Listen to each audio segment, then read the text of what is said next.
Someone asked me, is bookkeeping a good side hustle? And of course, I told them bookkeeping, in my opinion, is one of the best side hustles that you can start.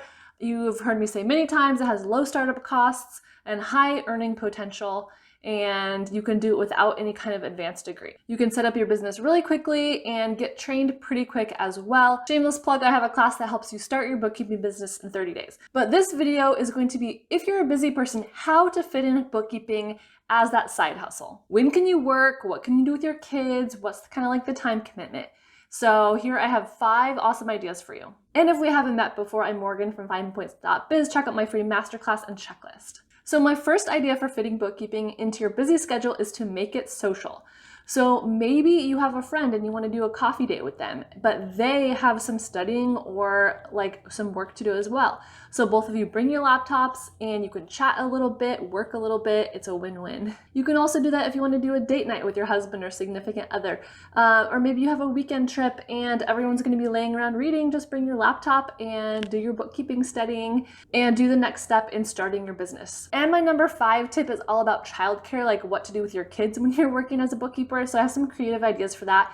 That's going to be the last one because I didn't know if it would apply to everyone, but definitely stay tuned for that. Number 2 is listen as you go. So there are tons of resources that you can listen to learn about being a bookkeeper. So if you sign up for Bookkeeper Launch, which is my favorite bookkeeping class for training bookkeepers, there's a link in the description if you don't know what that is. But basically all of their training you can download and listen to like a podcast. So that's really great because when you're driving somewhere, maybe you're driving to your 9 to 5, or maybe you're doing your exercise, going on a walk, maybe you're cleaning your house, you can be listening and learning as you go. And you probably already do this with podcasts and things. I don't actually know of a bookkeeper podcast. Let me know in the comments if you know of any really good bookkeeper podcasts that would help new bookkeepers learn.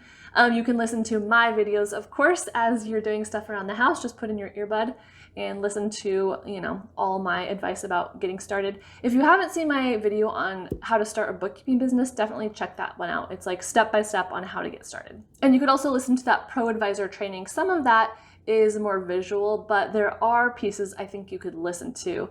If you don't know what that is, check out this video about the free Pro Advisor training that you can get certified in QuickBooks Online. Number 3 is sacrifice. So sacrifice maybe a little bit of sleep or sacrifice TV time. So I would definitely recommend doing this temporarily. So I think it's a great idea to every, 4 days a week for a year or however long you really want to focus, wake up at 5 a.m. and work from 5 to 7.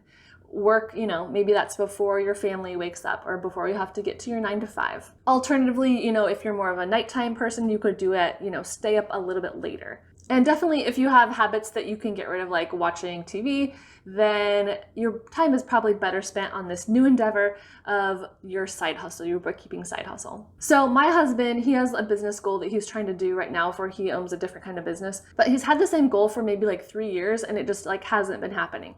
So this year we talked about it and we're like, okay, that needs to happen this year.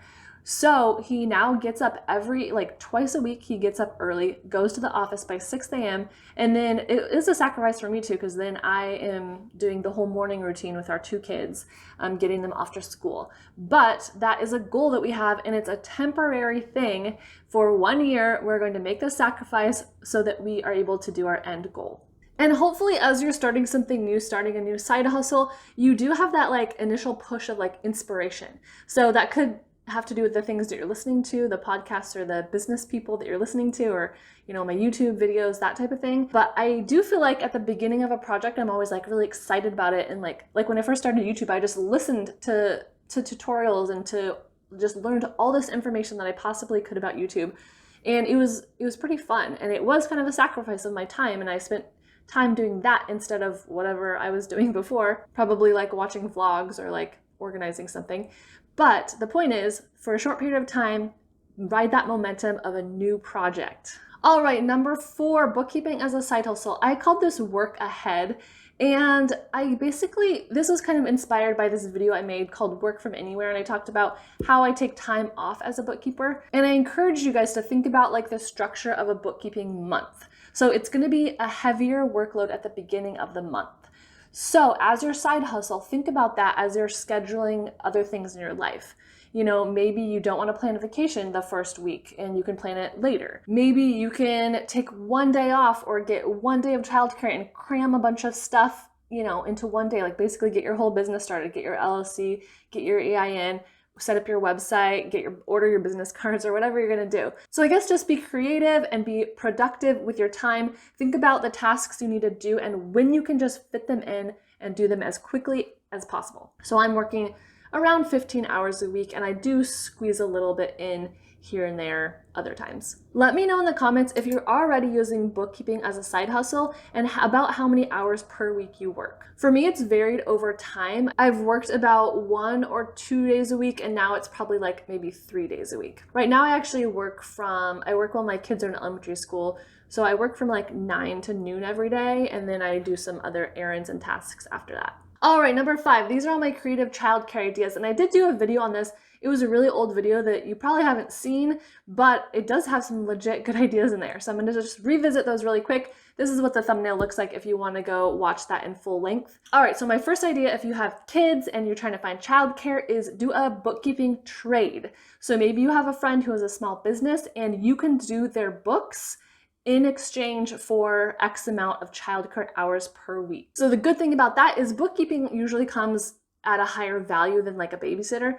So you can probably get their books done quicker and still get like 3 hours or so of childcare per week out of the deal. So you have a great skill as a bookkeeper that you can really leverage and people really want to use your services. All right, similarly, you can switch with a friend. If they need to work some and you need to work some, like they can take your kids on Tuesday and then every Wednesday you take their kids. You can hire a mother's helper. So this is slightly different than a babysitter. It's probably a younger kid. Like we have a neighbor girl who's I think like 11 or so, and she's really responsible and great with the kids. She's not old enough to be left alone with them, but if I'm just in my office working, she can totally play with my kids out in the living room and they love it because she's like way more fun to play with than I am.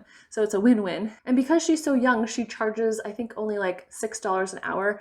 And so it's a much better rate, you know, than I would pay like a high schooler or someone, you know, a nanny or something. That being said, sometimes it is worth it just to pay someone to watch your kids.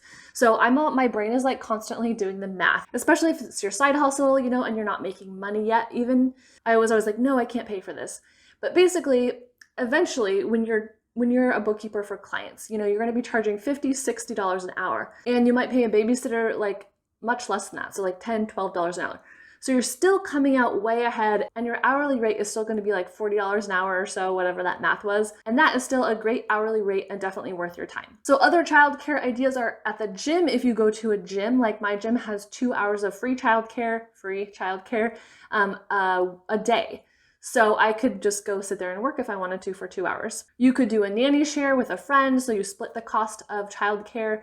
You could work while your kids are at different activities or camps. Maybe they already play soccer, and so you are very intentional about soccer time. That's your work time. When my kids were little, I of course worked during nap time, anytime they were sleeping, and we also were pretty good about quiet time. So I really instituted like a strict hour or two of quiet time a day. And you know, all those hours add up within the week. Also think about if they want to do like a grandma date or an auntie date, like spend some time with their family if you have family nearby. That is another win-win because the relative, I'm sure, would love to spend time with the kids, and then you can also get some work done. And I know screen time isn't always the best, but there are some really quality educational apps out there that really can teach your kids some legitimate things. Or like my kids now are in elementary school and they have like a math app that they are supposed to do from school each day.